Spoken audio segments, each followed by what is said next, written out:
Hey guys! This is part 9 of What If Naruto Faked His Death.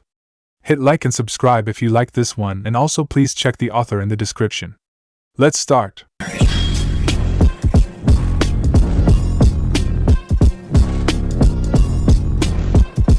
Chapter 33, Worlds Apart. A large crater scarred the landscape. It looked as though it had been the site of a meteorite striking the earth. This crater was in the middle of a large forest that spread on for as far as the eye could see in every direction, so that it appeared to go on forever. There stood a large village. A village that bustled with activity despite how isolated it was. In addition to the rather unique choice of location of this village, there was one more aspect that set this village apart. At the northernmost border of the large crater there was a carving of the faces of 6 guardians that had watched over the village since it had been founded, the great Hokages of the Leaf. The latest of these 6 figures now sat in his office overlooking the village he had sworn an oath to protect with his life. All in all, the life of being Hokage was boring. More often than not, the still young Hokage would not have much to do other than read mission reports for higher-ranking missions and sign off on various requests that required the Hokage's approval. Oh, how he longed for the days where he would be on missions, or training with Naruto. Hell, he even missed the rather disturbing prospect of being challenged by the man who had dubbed him his eternal rival, Mato Guy. Kakashi let out a light sigh of relief as he discarded the last in a small stack of papers. He was just about to stand up and go for a walk when the door opened, revealing a young woman in her late 20s. She had short dark brown hair and black eyes that offset the kind features of her face. She wore a light lavender battle kimono but had no forehead protector in place that made her seem more like a civilian. Despite the woman's kind disposition, Kakashi flinched. In her arms there was a fresh stack of papers in her arm where there would usually be a small teacup pig. A pig that he saw was following the young woman slowly into the room. Why does she keep dressing the poor thing like that? Kakashi thought as he looked at the pig's odd attire of a red vest and a pearl necklace that was more expensive than even some of his more well-to-do shinobi could afford. Shizen, I was just about to step out. Oh good, that means you're finished with the last stack of paperwork. I have some more requests for you to fill out. There are quite a few people who want visas into the village for the 1-year anniversary to celebrate the end of the war, the woman said kindly. Then there is this, she added, holding up a separate folder. What's that? Kakashi asked. He was intrigued at what could aggravate the kind-hearted medic in such a way. I can't really explain it, you have to see it for yourself, Shizen replied bitterly. I seem to be getting the feeling that I am going to have to put off taking a break, the Hokage replied with a weak-eye smile. Got it in one. Oh, and don't let me catch you using shadow clones to do your work again. They do sloppy work, the Jounin medic lectured. Sloppy? They're worse than that. I can't even stop them from committing suicide after more than 5 minutes of this, Kakashi sighed in defeat. Why do they have to have their own personalities? Did Naidame-sama invent them this way just so they could be tempting enough to use, but be self-aware enough to know how to get out of doing any real work? Oh, how I wish I could just create a small army of them like Naruto. I would have the work done in an instant, he added questioningly. I couldn't say, but you hired me on as your assistant to make sure you do your job properly. So as long as that happens, I'm happy, Shizen replied, placing the stack of papers on his desk before leaving. Kakashi groaned as he sat back down, staring at the top file in the stack, the very same file that had seemed to upset Shizen. Kakashi considered himself a fairly laid-back person. He rarely let anything get to him, but this. How could anyone think this request would be granted? All wars had winners and losers, that much is to be expected. The Fourth Shinobi World War was no different in that regard. The problem was, however, that with everyone from the Akatsuki being dead, and the Jubi once more sealed away, there was nobody left for those in the joint Shinobi alliance to blame. Unfortunately, there was still a lot of anger resulting from the tens of thousands of shinobi killed during the war. In Konoha, this misplaced anger seemed to fall on the shoulders of one unfortunate kunoichi, Anko Mitarashi. The Tokubetsu Jounin was no stranger to the fickle nature of the village population. She had been mistrusted since she was a genin due to her status as Orochimaru's apprentice. But since the war, this mistrust had escalated. Many shinobi were highly suspicious of her disappearance at the start of the war. She had been in charge of a team that had been sent to track down and capture Kabuto, a mission that failed spectacularly. She was captured and her team killed, not reappearing until a few days after the end of the war. Kakashi remembered it well. She had stumbled into a recon team, half dead and malnourished, where she was taken into custody. Despite clearing her of any wrongdoing once the war was over, rumors spread that she had been working with the Akatsuki, or to be more precise, Kabuto. By that time there was nothing that Kakashi nor any other shinobi could do to stifle the rumors, and as far as most of the village was concerned, Anko was a potential traitor. It was for this reason Kakashi was more than angry about what he was reading. It had been a year since the war, and they were getting ready for a large festival to both celebrate the victory and mourn those that had died during the war. However, it appeared that a large portion of the village had decided that Anko would not be welcome at such an event, and demanded that she be banned from the village for the duration of the festivities. There was no way he was going to accept such an outlandish request. Knowing Anko, she wouldn't want to go to this anyway, but still to ask me to ban her from the village.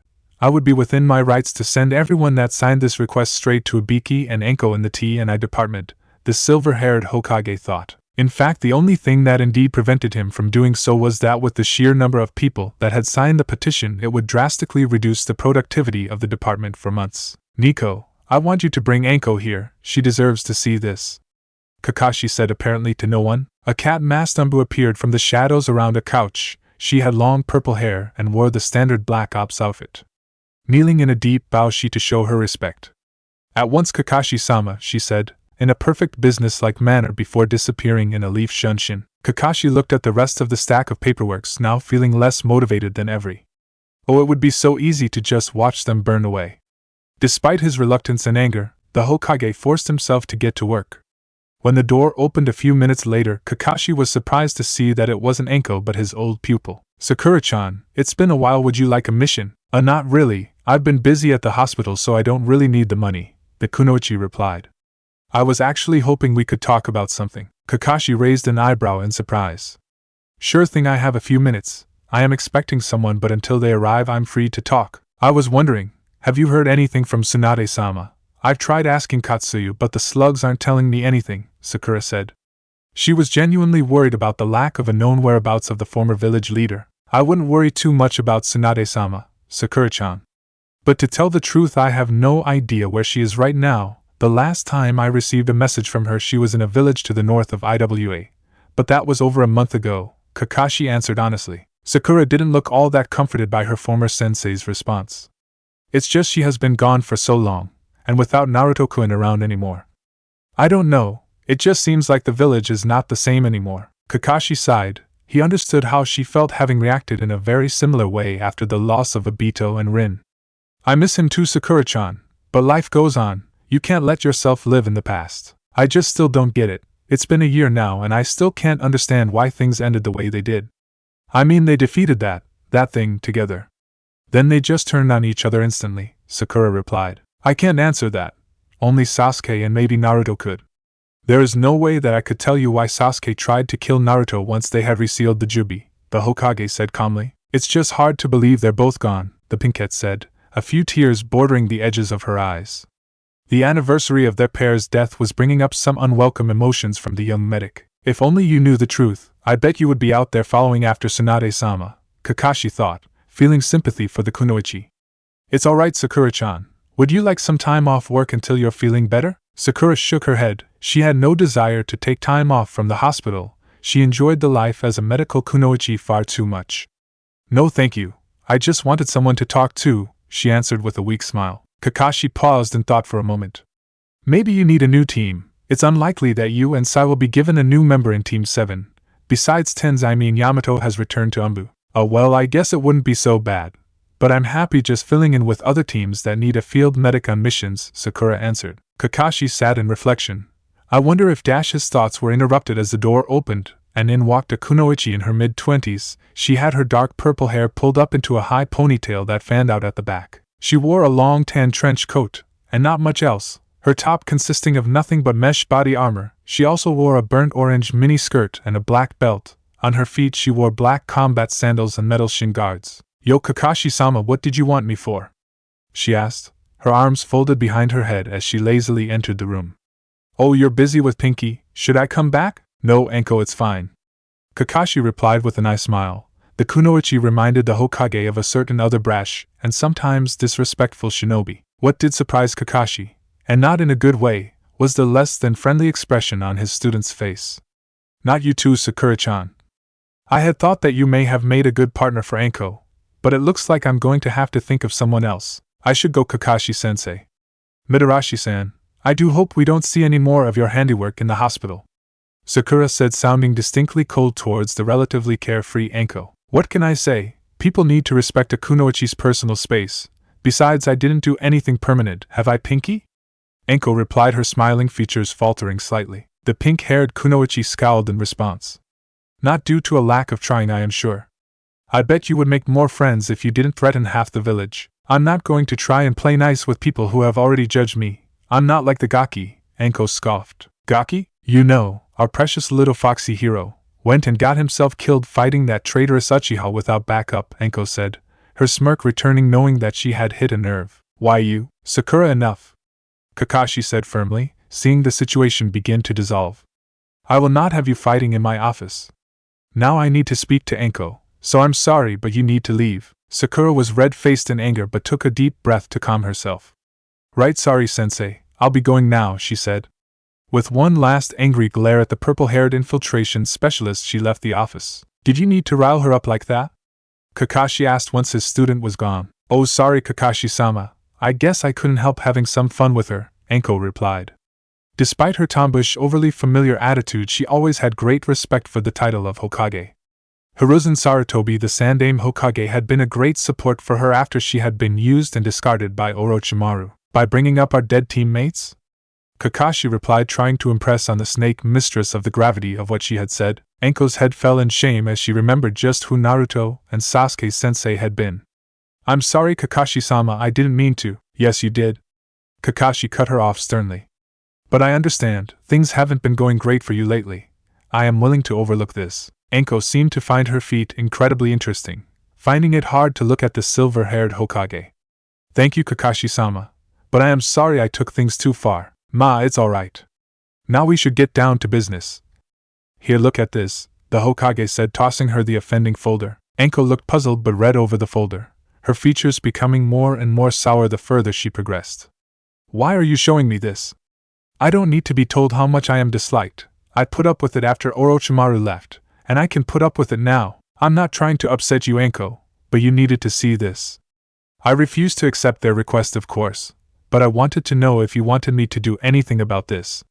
I'm in half a mind to fine them all for wasting my time and discrimination against the Konoha shinobi, Kakashi said calmly. Anko thought about it for a moment. Give me a mission. A mission? That's not exactly what I expected, Kakashi droned in mild interest. You know me, Kakashi-sama, I don't try to impress anyone. If these fools don't want me here, then send me out of the village. I don't care what the mission is, the kunoichi said. Well, I could put you on one of the border patrol teams, but, Kakashi replied. But it's likely that none of them will want to work with a traitor, Anko added, finishing the Hokage's unfinished sentence.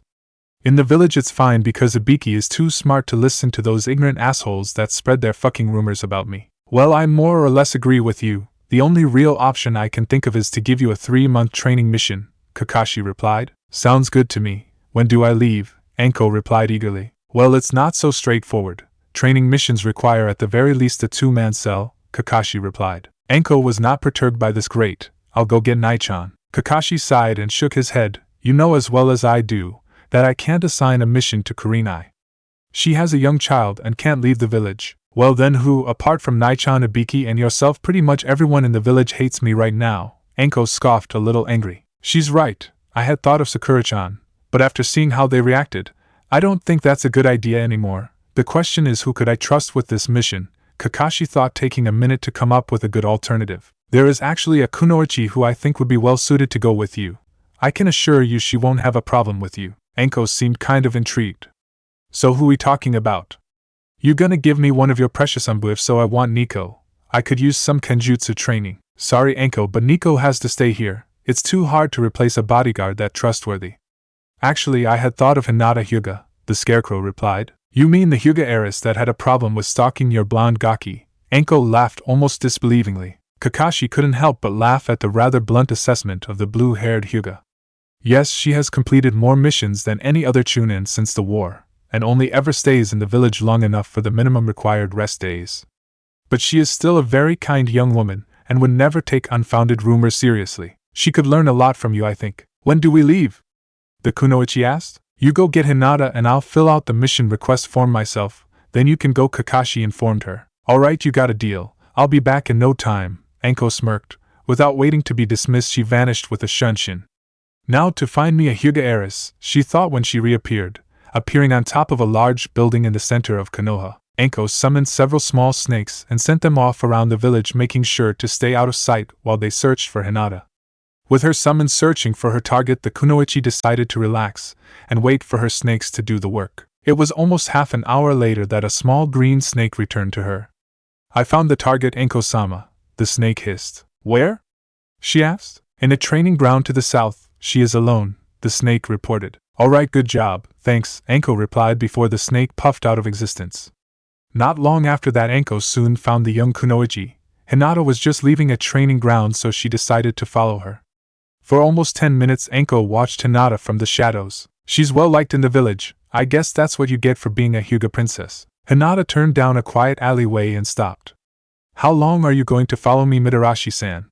She asked. Well, what do you know, the little princess has some skill, Anko said, appearing from the shadows. Why are you spying on me? It's quite rude, you know. I don't think I have done anything that would upset you or the T&I department, Hinata said calmly. Anko couldn't help but smirk. Don't you think it's a little hypocritical to lecture me about spying on someone? You used to have quite an attachment to spying on a blonde ball of energy. Much to Anko's surprise, the blue-haired Hyuga had no response. From what Kurenai had told her, she thought she could get a reaction out of her. Are you going to tell me what you want from me, Mitarashi-san? I have a mission proposition for you, Anko admitted. Hinata's eyes widened slightly. I'm listening. Basically, it's a training mission. 3 months outside of the village with us, free to go wherever we want, Anko informed the younger kunoichi. There was a visible jump from Hinata at this news. We can go anywhere? She asked. Anko nodded her response. Sure, as long as we're back in 3 months. I'm in, the Hyuga heiress replied eagerly. Well, I didn't expect you to be this eager. What am I missing here? The older kunoichi asked. There is something I want to check out, and I need some free time outside of the village to do it, Hinata answered honestly. Well, you've done enough to pique my interest. Meet me at the gate in an hour, Anko replied. She turned to leave, walking past Hinata, when one last thought crossed her mind. She leaned right into Hinata's ear. Tell me, did you ever use your Byakugan to spy on what was under that orange jumpsuit of his? It must have been something special to have you chasing after him for so long, she whispered. This time Hinata did have a reaction, lighting up like a Christmas tree from head to toe. Anko couldn't help but burst into uncontrolled laughter. I think I'm gonna like you. Elsewhere. Wow, what the hell happened here? A large snow leopard the size of a horse asked with a rather feminine voice. On the leopard's back sat Karin, who had a bitter scowl as she looked at the wreckage before her. This is where Naruto-kun has been training. I knew he was taking things a little too far, but this is ridiculous. You telling me one person training alone caused this much damage? The ground looks like nothing will ever grow here again, the large cat stammered. The ground that had once been rich soil with thick trees that towered high into the tallest canopy of the forest, was now nothing but arid earth, compressed and degraded till it was nothing but rock and nutrient-free dirt that wouldn't grow anything. Naruto's been hiding something from me. I thought it may have been hidden out here. Unless the thing that Blonde Tom is hiding from you is a rather destructive form of deforestation, then I think you may need to look somewhere else. Why not just come straight out and ask him? The snow leopard asked. Well, he said that he would tell me when he was ready, but it's just been so frustrating. He's been so distant that I can't stand it anymore. Karin sighed, revealing some of the bitterness she had been feeling. I don't really feel like training anymore today, Kuroneko. Let's just head back to the village. Actually, I'm sorry, Karin-chan, but I am being told to come home as well. I'm sorry I couldn't help you with your young Tom, Kuroneko said calmly. Why the hell would they be summoning me home? They know I'm supposed to be training our summoner in our clan jutsu. Oh, alright, I don't mind. The walk might give me a chance to clear my head, the reed head replied calmly while hopping off the leopard's back. In an instant the large cat disappeared, leaving Karin alone at the edge of Naruto's training ground. She slowly began walking back towards the small village she now called home. The truth was, it had been the first real home she had ever known. She relaxed and decided to indulge in her favorite pastime, using her mind's eye of Kagura to bask in the warm glow of Naruto's chakra. She slightly wondered if it was possible for chakra to be addictive, but there was no possible way she could know for sure, being the only shinobi who knew this technique. As she enjoyed the warm feeling and comforting chakra, she received a rather unwelcome shock, for more chakra signatures sprung into view. Oh no, this isn't good. I have to get home now. Karin thought, taking off at top speed. She didn't pause even for a second as she jumped over the village walls and straight for her home. Her target was obvious as she kicked open the door to Naruto's room. Naruto-kun, wake up, we have a problem. Naruto groaned and rolled over. It was clear that he did not want to wake up just yet. Damn it, Naruto-kun, this is important, Karin said lightly, shaking the blonde's shoulder. 5 more minutes, the blonde begged in a sleepy drawl, finally coming round to reality. We don't have 5 minutes. There are 4 large chakra signatures that are almost at the village.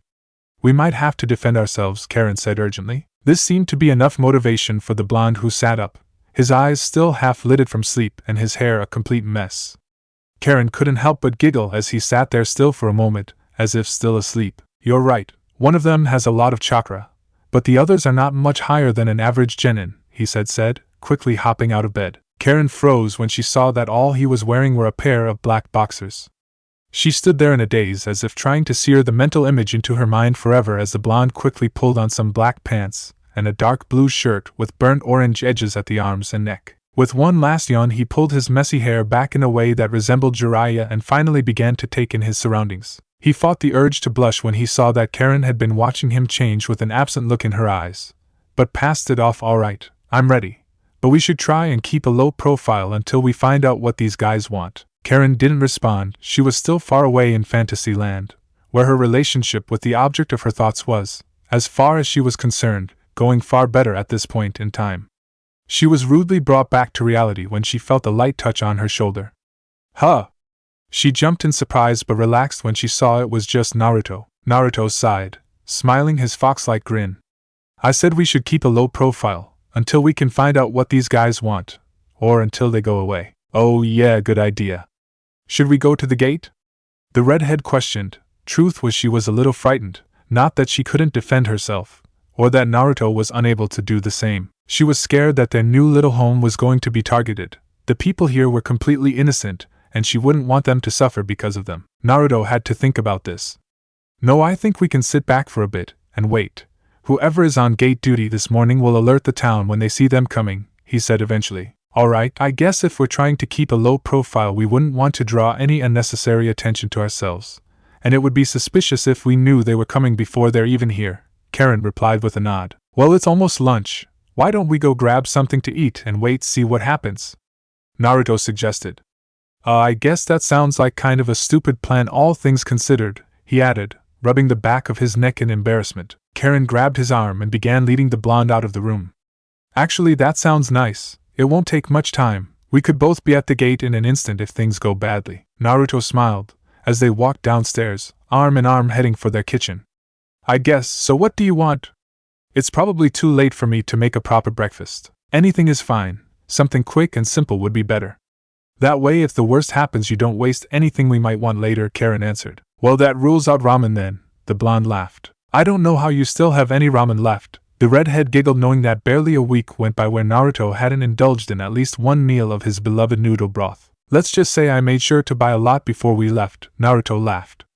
We have some cold meat left over from dinner. How about we just reheat that? Or maybe a sandwich? Karin didn't get a chance to answer him as a loud bell chimed through the village. Looks like we don't have time after all, they're here. Yeah, I guess not. Still, we should stay out of sight for now, the blonde declared. The pair stayed in silence for a minute, waiting to see what would happen, when they soon heard the bell ring a second time, indicating that they were opening the gates and allowing the outsiders entrance to the village. I don't know if we can hide anymore, Karin mused. She was at least relieved that the village hadn't been attacked. You know, I think they might be here in the village to stay for a few days, she guessed, feeling far more relaxed by the second. Why do you say that? Naruto asked, his eyebrow quirked in interest. Karin wasted no time in voicing her opinion. Well, a few months ago, when we were in that village to the north on a date, there was an officer from the Empire there. Oh yeah, they said they would be visiting villages in the area. I didn't expect them to come this far south, to be honest. I mean, we must be one of the smallest towns in the district, Naruto replied. Well, whatever way you look at it, they're here now, and unless you wanted to spend the next couple of days hiding out, we should go see what's happening, the redhead suggested. Naruto was a little hesitant. Karin had a point, but there was something that just felt a little off to him. I don't know. Karin smirked and lightly hit his arm in a playful manner. I don't believe my eyes. Naruto Uzumaki, the strongest ninja ever to live, is afraid. Hey, I didn't say I was afraid, Naruto scoffed. He knew Karin was just messing with him, but it didn't stop the blonde from feeling slightly embarrassed. I just think there is something more to this. I can't really explain it though. Alright, what do you want to do? Whatever you choose, I'll go along with, Karin said, willing to trust his instincts. Now Naruto really seemed confused. Really, you'll just follow whatever I think is the best option? Karin nodded instantly. Of course, I trust you with my life. I already told you that I would not leave you. Naruto couldn't help but feel proud that the kunoichi had such faith in him, and it may have been this newfound pride that masked his initial fears. I doubt there is anything to fear from these guys. 3 of them are no stronger than Genin if you look at their chakra signatures. Alright, I think I was just being a little paranoid. Let's go check these guys out. If we went into hiding, it would be hard for Cho and the others to explain why our home is empty. Naruto was still tired. Hell, the truth was that he was exhausted. He was still training every night with both Kurama and Fukusaku.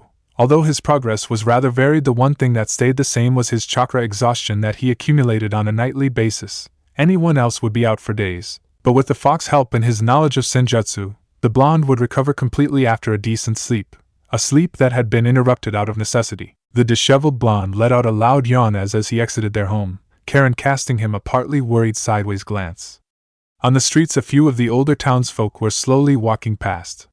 Oh, Naruto-san, Karin-san, I am surprised you are not at the center of the village already, an older woman in her late 60s said as she spotted the young couple. Oh, we were just having something to eat first, Naruto lied convincingly. Well, you better not wait too long. The whole village is gathering. Some members of the military are here with an announcement of some sorts, the old woman said with a smile. Naruto smiled back. The villagers here had been so welcoming and friendly to the 2 outsiders since they arrived in the village. They really made them feel at home.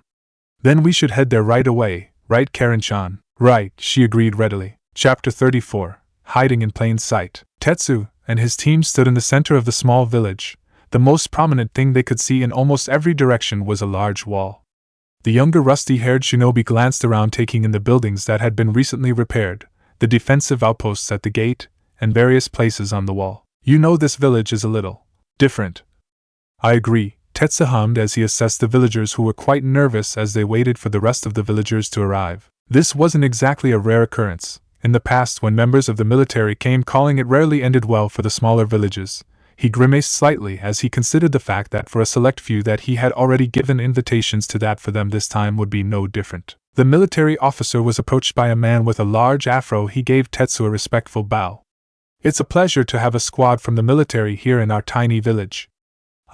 Well, I guess you could say I am the mayor. My name is Cho. It's nice to meet you, Cho-san. You have a nice village here. If in far better condition than many in this area, you must be quite proud of that, Tetsu replied. He eyed the man carefully. He could already tell the man had no potential to use chakra. Will you be staying in the village long? We don't have much that would interest you here, unless you like fishing. The river is one of our main sources of food, Cho asked. He quietly hoped that they would not be staying for long. He knew the potential issue that could erupt if they fell on the wrong side of Naruto and Karin. He wasn't sure who would win in that encounter, but guessed that it wouldn't bode well for the village. I will explain everything shortly, but we will be staying here for a few days, perhaps close to a week, the officer informed the afro-haired man. Suddenly a flash of yellow caught Tetsu's attention out of the corner of his eye. He quickly turned to, and his eyes widened. At the back of a large group there was a spitting image of the 2 people that he suspected were responsible for the murders in the capital. A blonde-haired man with unique facial markings and a blood-red-haired woman with crimson eyes. Tetsu focused intently on the pair but felt next to nothing. As far as he could tell, they felt like normal civilians. Sensei, is something wrong? The raven-haired teenage girl on his team asked. It's nothing, Kara. Don't worry about it, Tetsu replied with a fake smile. Ever since he had begun suspecting that the killers were trained, he had decided that it would be best to keep his students in the dark. These situations required a soft hand, and he was not confident that all of his students could keep their calm and not attempt to apprehend their target themselves. He cast a rather knowing glance towards his younger brother. This village doesn't feel right, but maybe it's just the fact that they're not as dirty as the people from the other villages we have been to. The final member of the group replied. His eyes glinted with a dark smirk. That's not funny, Mukiko-kun. Just because the villages in the outer rims of the empire don't have much money doesn't mean they are any less important to the empire, Kara replied. I don't normally agree with the Mookie, but this village is different. Something messed up is going on here. They're too well off compared to the other villages. The younger burnt orange-haired teen reasoned. There may be hope for you yet, Koha. Tetsu chuckled, having similar thoughts, although focused more on the 2 targets that he believed to be trained to use chakra. Hey! Koha pouted angrily at his brother's teasing. By this time the village center was quite full. He was sure that anyone who was currently in the village was in earshot. Attention everyone, I am Tetsu Kurigane, officer first class of the Imperial military.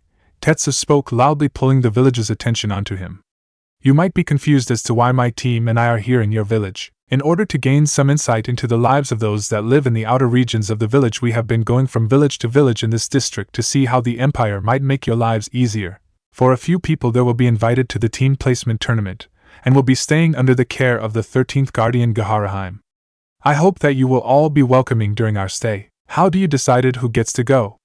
A light brown-haired young woman asked, her blue eyes glued on the 4 Imperial shinobi. Tetsu shrugged at the question. There is no real criteria for who we choose, Ms. Ray. The real question is, how do we know this isn't some trap? The young woman asked. Tetsu raised an eyebrow. It was rare that anybody would ever question them so openly. She has good instincts. I need to cut this situation off. I wouldn't want to let our real targets get suspicious, he thought. Don't worry, Ray-san, there is no need to worry.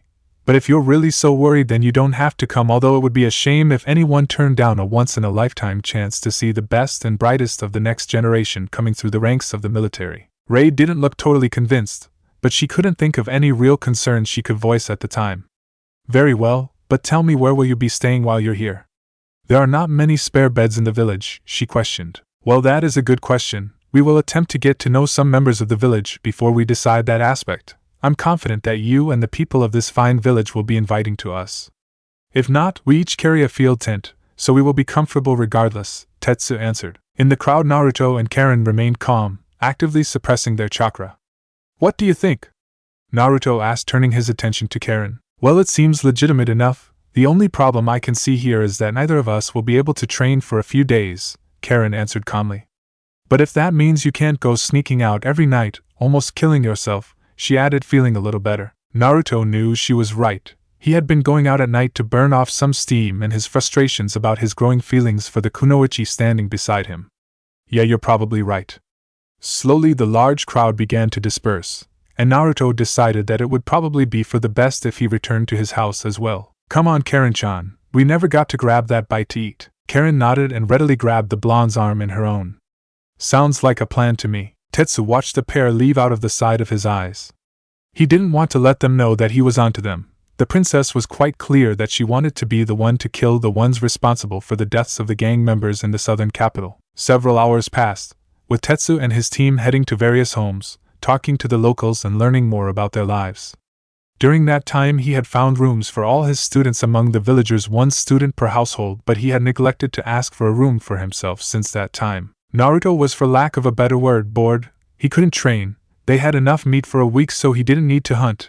In the end he decided to relax on the couch and read one of the books Karin had borrowed from Cho's library. Needless to say, this was not his favorite pastime. He just had too much energy. Still, it passed the time and helped take his mind of the red-haired kunoichi that was resting beside him, her head in his lap and with a book of her own. A knock on the door broke the pair from their reverie, the blonde slowly getting to his feet. I'll check it out who it is, he sighed, stretching slightly. Karin nodded with a frown. She already knew who it was and was displeased that she had lost her pillow for the unwelcome distraction. All right, play nice, she said, giving the blonde a hint. There was another knock before Naruto eventually opened the door to see Tetsu standing there alone. Oh, hello, it was, Tetsu, right? Naruto asked with a small smile. Yes, that's right. I'd been going around the homes to get to know the villagers a little better. I was wondering if I might come in. I'm sorry I didn't catch your name? Tetsu replied. Naruto Uzumaki. And yeah, I guess you can come in, the blonde replied. Hey Karin, the officer from the Imperial Army is here, he said loudly enough to announce the arrival, even though he knew that she was already well aware of the fact. Tetsu could tell as soon as he entered the house that this was a new building compared to the rest of the village. There was no signs of age at all.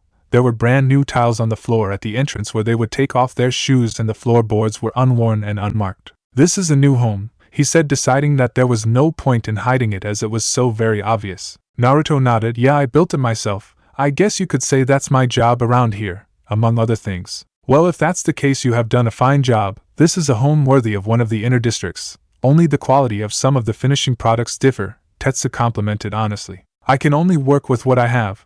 I cut the trees down for the wood myself. But there's not all that much that I can get in the ways of paint, tiles and other construction materials in an area like this, Naruto answered as he led Tetsu into the lounge room where Karin was waiting for them. Karin-chan, this is Tetsu, from the military. He wants to get to know us a little better. If the kunoichi was worried at all, she didn't show it, smiling at the new arrival and offering him a low bow. Her time with Orochimaru had taught her how to sneak under the radar of someone who considered themselves to be superior. "It's nice to meet you, Tetsu-san," she said respectfully. "Just Tetsu is fine, Karin. You have a very well-mannered and beautiful wife, Naruto," Tetsu replied. "Thank you, but she's not my wife," Naruto said with an embarrassed blush. It was now Tetsu's turn to be embarrassed. "Oh, I do apologize, I just thought seeing as you were living together that you were." "It's alright, we are a couple, but we're not married," Karin replied kindly. Even though she didn't trust the reason why the officer was here, she didn't mind the fact they were in the village so much. "If Naruto-kun can't train for the next week, I might be able to get him to tell me why he has been so distant lately. Still, I am sorry for jumping to conclusions. It was rude of me, so please forgive me," Tetsu replied. "It's alright, now you wanted to ask us some questions or something?" Naruto asked, taking a seat beside Karin. "Yes, I probably should start. It's just a few general questions about your life here in the village that the Empire can use to hopefully improve the lifestyle of the people," Tetsu informed them. "Well, they can start by doing something about their so-called tax collectors," Naruto said calmly. "Yes, well, the Empire is still young. We do not have the resources to police every district. I am aware that in these outer areas those that have been hired to do that job are not always the most reliable," Tetsu replied honestly. "They take everything from the villages, not just the taxes they are supposed to pay. The people in these villages are little more than slaves," Naruto continued a little too forcefully for Karin's liking. "It's not his fault, Naruto-kun," she said softly. Tetsu was taken aback. The look in Naruto's eyes was not that of an amateur that had just killed in the capital out of necessity, nor were they eyes of a psychopath that knew and enjoyed the art of killing. He had seen both many times before, but what he saw in Naruto's eyes made his blood run cold. Unbreakable will and, more importantly, power. Even though Naruto was hiding his chakra, Tetsu hadn't felt so intimidated since the first time he had met Gajara as a fresh recruit into her Black Ops division. "No, he's right," Tetsu admitted softly. "I have been to many villages in this area now. This is one of the last on my list, and every town I go to is the same. They're run down to the point that the buildings are falling apart, the people are underfed and poor, relying on hunting their own food, and they end up working just to pay the gangs. I know that it's not right, but I can't do anything about it." "But you're with the military, right? Surely you could tell someone what's going on," Karin suggested. "I will, but if I am being honest, the chances of there being any real change are minimal," the officer admitted. Tetsu felt broken just under Naruto's stare, and he hated himself for that fact. He took a deep breath to help find his composure again, and once he felt calm he continued. "The military simply do not have the resources. As I have said, the Empire is still a little under 100 years old. We don't have the manpower yet to protect all the people." "But you have the manpower to rule over everyone?" Naruto asked. He knew he was pushing things a little here. From what he had seen of the Empire so far, they were not worthy of ruling anything. Unfortunately, from the royal family's point of view, dominion is what matters most. As long as potential uprising can be crushed, they do not matter how the people live their lives. That is why the gangs get away with so much," Tetsu replied. He silently cursed himself as he realized that he once more spoke his true feelings on the state of the Empire to the young blonde. "How is he doing that? I'm sorry, I may have been a little harsh. Our problems are not because of you. For someone in a military, their orders are absolute, and those that break the rules are trash," Naruto said calmly, paraphrasing his old sensei. He decided not to add the last part of the first lesson that Kakashi had taught him. It didn't really apply in this case. "You speak as though you have some experience. But surely that can't be the case," Tetsu replied, probing a little bit to see if he could find out more about the blonde. Naruto shook his head and began thinking up an excuse. "No, not at all. I like to read. Yeah, there was this book I read once about a ninja who never gave up and kept fighting for what he believed in even though everyone told him it was hopeless. I really looked up to that character and wanted to be just like him." This was perfectly true. Jiraiya's first book had inspired him to look for a way to find peace for the world. "Sounds like an interesting read," Tetsu hummed. After this, the line of questioning turned more straightforward. He asked them what they did for fun in the village, their jobs, age, all very standard questions that gave very little away, especially considering that they both lied about most of the answers. "You seem to know how life works for our small villages, Tetsu. Is there anything else you need?" Karin asked after about half an hour of these questions. "I guess there isn't anything else that I need. Oh, actually wait, I do need a place to stay. I have found some rooms for my students, but so far I haven't been able to find a place for myself." "Would I be imposing if I asked to stay here?" the rusty-haired man asked. Naruto and Karin cast sideways glances at each other, and Naruto was about to apologize, telling him there were no free rooms, when Karin cut him off. You can stay in my room. You don't mind sharing for a few nights, right, Naruto-kun? I guess not, the blonde reluctantly agreed. Shit, now what am I supposed to do, act like you're actually in a relationship? Kurama suggested with a short laugh. Oh, who asked you? I believe that you did. It was just a second ago. Naruto couldn't see it, but he knew that the fox was smirking in his mind. Then it's settled, you will stay here with us. Just let me clear some of my stuff out, and it will be all set. Would you like to see the room now? Karin asked. Tetsu shook his head. No thank you, there will be time for that later. Besides, there are still a few houses I have yet to visit, but I enjoyed meeting you both. I am sure we will get along fine during my stay, and thank you for inviting me into your home. I will be back in a few hours. Naruto sighed when he heard the door shut. He couldn't help but get the impression that the man had been searching for something, even if his questions were quite straightforward. Phew, I'm glad that's over. I hate exams. Karin giggled at his assessment of the situation. It wasn't an exam. It's not like we were getting graded. It sure felt like I was. Still, he has nothing on Ibiki, Naruto said with a shudder at the thought of the scarred interrogator. His thoughts soon turned to the new living arrangement for the next week.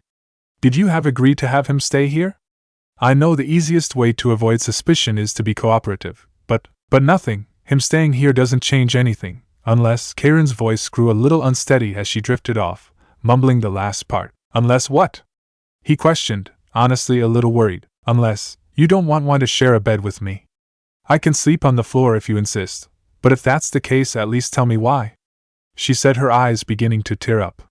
Why were you willing to sleep so close before and now you barely look at me? I just want to know, because if there is something I do to help you, then I want to. Is it so wrong to want to be near you, to be able to hold the person I love close while I'm asleep? Naruto-kun, please. Karin was cut off as Naruto leaned across, placing his lips softly against her own. Oh, how he missed this sensation, how such a simple act made his heart race and his skin tingle. Did you mean that? He asked, pulling back to look in her eyes.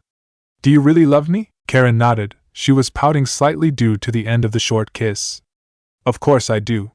Naruto-kun, I most definitely love you, more than anything, she declared, hoping that he could see the honesty in her face as she gazed imploringly into the young man's azure blue eyes. Naruto nodded and claimed her lips once more, growling possessively as she let out a small mew of pleasure.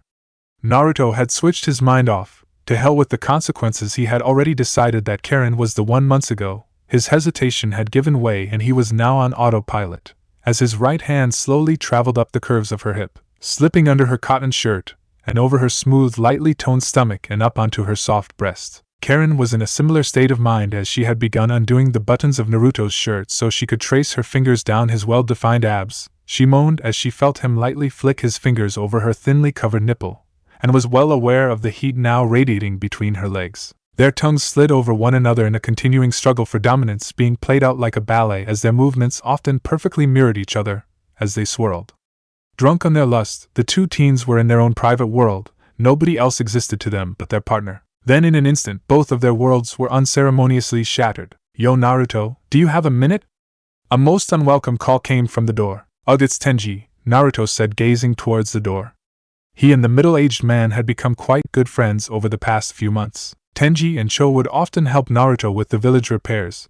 When he was not out hunting, even that had been happening less often because of Naruto, he could hunt and catch a week's worth of food for the village in an afternoon. Ignore him, we're busy, Karin replied, her eyes filled with lust. She emphasized the point by quickly sealing a kiss, lightly biting his lower lip to draw his attention back to her. Come on, Naruto, I know you're in there. Don't make me break in, Tenji called out once more. Ah, sorry, Karin-chan. I better go see what he wants, Naruto said reluctantly. As he stood up, he discovered a second problem he would have to deal with, a rather noticeable bulge in his pants. Ah shit, what am I supposed to do with this? He softly cursed beneath his breath. Karin blushed, but she was still feeling quite bold as well as annoyed at being interrupted. Well, I have some thoughts on that. She smirked. Not now, I can't think about that. It will just make things worse. How am I supposed to answer the door like this? He asked. Karin was less than sympathetic at the situation. Then send him away and come back to me, without opening the door. Okay, that's it, I'm coming in there and dragging you out if I have to. Tenji called, showing his growing impatience. Okay, hold up, I'm coming. the blonde finally called back as he slowly left the room. I wanted to hear that phrase, but the context is all wrong, Karin huffed, crossing her arms. Great, I need to think of something other than Karin-chan, the blonde thought as he slowly approached the door. Danger was averted at the last second when he pictured the unbreakable genjutsu of youth that occurred whenever Guy and his favorite pupil expressing their youth hugged. Naruto opened the door to see the middle-aged man waiting. He had his long black hair pulled back with a white headband, and as always the large scar on his arm was visible. Naruto had asked him why he didn't cover it up once before, but Tenji just laughed, saying that the ladies loved battle scars. It's about time, man, Tenji replied, inviting himself in. Not that I mind you dropping by. But why are you here, Tenji? The blonde asked, closing the door behind him. I wanted to talk about the new arrivals, the dark-haired man replied, entering the lounge room. He noticed Karin glaring at him as he entered. Well, Karin-chan, I come in peace, he joked, trying to entice a smile out of the redhead. She wanted to yell at him, tell him, but all that would accomplish would be telling the rather carefree and loud-mouthed man exactly what they had been doing. You woke me from a rather enjoyable dream, you ruined everything. Oh, sorry about that. I didn't know you were asleep, Tenji replied apologetically. Karin huffed in response, clearly not yet ready to forgive the man who in her mind had ruined a golden opportunity. What do you want? She asked the coolie. The black-haired man nodded as took a seat, a slight frown on his face. It's about that squad from the military that just arrived. What about them? Karin asked. The man in charge is really famous. He's one of the strongest officers in the military. They call him Tetsu the Iron Blood, the dark-haired man explained. Karin didn't sound all that impressed. Sure, he was strong, but so was Naruto. She had also improved exponentially in the last few months. Fascinating. But why did you need to come over here to tell us that? Tenji's voice quietened to almost a whisper, as if he was afraid they had people that were trying to listen in. Well, remember when you first arrived and we had that incident in the capital? Yeah, what about it? Naruto asked. Well, one of the squadrons that was in the city from the military was being led by Tetsu. It's a bit of a stretch, but Ray thinks they are here looking for the people responsible for the deaths of those thugs. Or to be blunt, Naruto, the older man said. I don't know, Tetsu didn't ask us any questions like that when he was here earlier, Karin replied. Naruto nodded his agreement. Yeah, it was mostly just asking what we did in the village, that sort of thing. Tenji sighed as if he was relaxing slightly. Yeah, I got the same, but I just thought I would give you the heads up. Also, I wouldn't go using any of those powers of yours while they're in the village. I can't say for certain, but I doubt the Empire will look too kindly on someone that is actually able to defend themselves. Don't worry, we came to the same conclusion a while ago, Naruto replied. He wasn't happy that Tenji had arrived so unannounced, or to be more precise, yelling his arrival and declaring that he would be coming in regardless of Naruto opening the door or not. But he was happy that the man had come to warn them regardless. Alright, oh, and Naruto, we gotta go. It's our turn to feed the pigs you captured. No point in having them for farming if they go and die on us, Tenji said, standing up from his seat. Oh man, I forgot all about that. Too much has happened today, Naruto admitted, casting a longing eye over the redhead who looked even less pleased now. Naruto was going to help me with something. Can you possibly get someone else to help you? Karin asked. She thought for a moment of asking Naruto to just send a clone, but that would mean using chakra, which was not a good idea at the moment.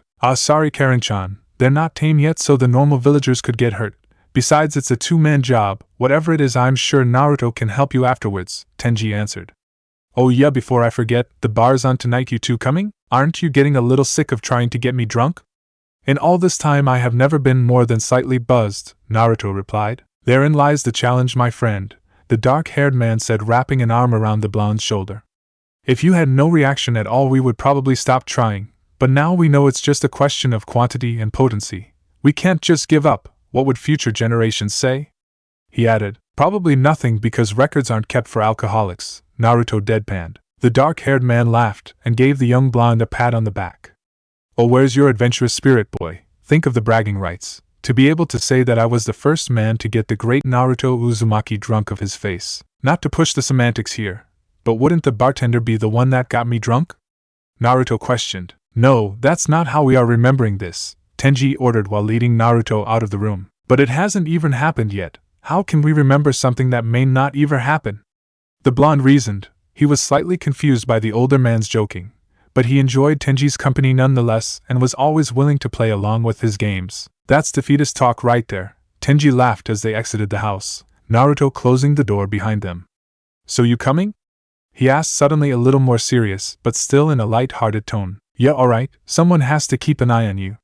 Naruto smiled as they slowly walked down the street to where he had built a pen to keep the until recently wild boars they were trying to farm. On the way to the outskirts of the village they ran into Tetsu, who was just exiting another home.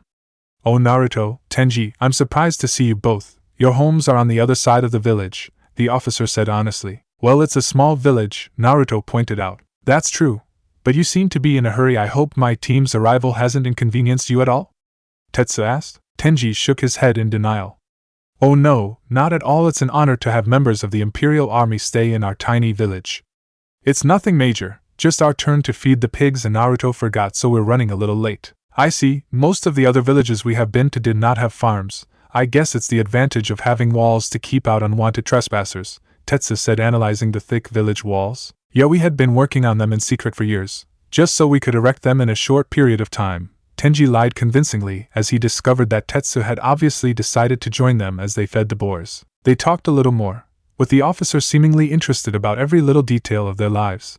While he didn't help Naruto and Tenji as they entered the pig pen, he did however ask Naruto how he had caught them and why he chose pigs. There was nothing in the blonde's answers that would have revealed himself or Karin in any way to be able to use chakra. You are certainly a man of many talents, Naruto, Tetsu complimented as he finished filling the trough and exited the pen a few minutes later. Well, like I said before, I like to read. There's a lot you can learn from books.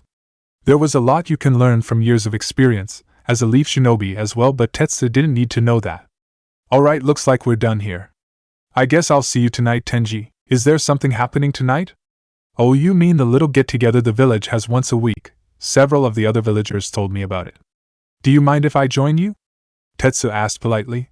Sure if you want. It's mostly just us sitting around drinking though, Tenji said calmly. Tetsu smiled at the chance this presented. Then what better environment for my team and I to get to know people than where they are most relaxed? Naruto, are you heading back to your home now? Naruto nodded, already walking back in the direction of his home. Yeah, my work is done for the day now. Tetsu smiled and quickly caught up with the younger man. Then allow me to accompany you, that way I will not be returning unannounced. Chapter 35, A Tense Moment. Night had fallen over the small village in the southernmost reaches of the empire. A large bonfire lit the center of the village where many of the townsfolk were huddled to socialize. An even large crowd was shuffling into the largest building in the village. Loud music gave the venue a party feeling. At that time Naruto was busy getting ready with Karin. We could just stay in. I'll make something nice for dinner and we can relax, the kunoichi suggested from the small and sweet bathroom at the back of the blonde's bedroom. No, it's alright. I told Tenji I would go. And who am I to deny him and show a chance at getting me drunk again? Naruto chuckled, knowing that it was highly unlikely that they would succeed. They always pass out before then, and you have to help them both get home, Karin scoffed. They don't always pass out. Like 6-7 times tops. Maybe 8, but I don't think that last time was because of the alcohol.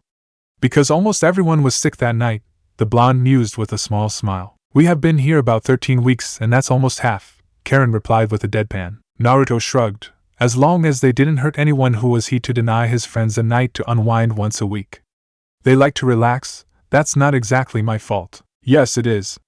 Because on at least 4 of those times, they tried to keep drinking as much as you. The Jinchuriki that cannot get drunk, at least not with the stuff they serve here, Karin reasoned. Are you still angry at Tenji for what happened this afternoon? Naruto asked, his cheeks slightly flushed. And no. She lied, not very convincingly. Naruto sighed and gave the redhead a quick kiss that was far too short for anything to develop. Look, it's only for a few hours, then we can come home. Besides, that squad from the military are going to be there, and I would rather be close in case someone lets something slip that they shouldn't while drunk. Erosenin was able to get a lot of information out of people just by getting them drunk.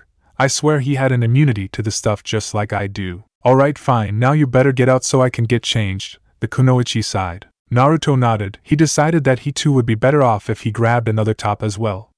He settled on a long black shirt over the top of some baggy blue jeans, looking incredibly civilian if he did say so himself. Karin took a few extra minutes to get ready. The blonde heard her cursing a few times at the stubbornness of her hair.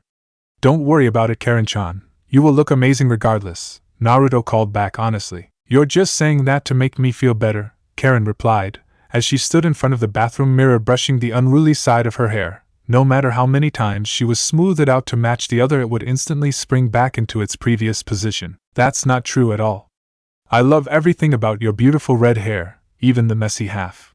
It's just another part of what makes you, you, Naruto called back, trying to assure her of how he truly felt. Careful, keep talking like that and we really won't be going out tonight, Karin replied, glowing from the compliment as she exited the bathroom. She wore a sleeveless black top that had shining silver buttons and a V-shaped cutout of the bottom that showed her midriff from her navel down to the hem of a dark red mini skirt in the same shade as her hair that she had reluctantly left to its own devices, simply pulling it back with a black hairband. On her feet she wore flat sandals and thigh-high stockings. She had never been a fan of high heels, but then again not many kunoichi were. Well, what do you think? Stunning as always. No wait, that's me. Naruto replied with a bright smile as he pulled on a pair of black boots to complete his own outfit. Karin's cheeks flushed a light pink as she playfully hit the blonde's shoulder.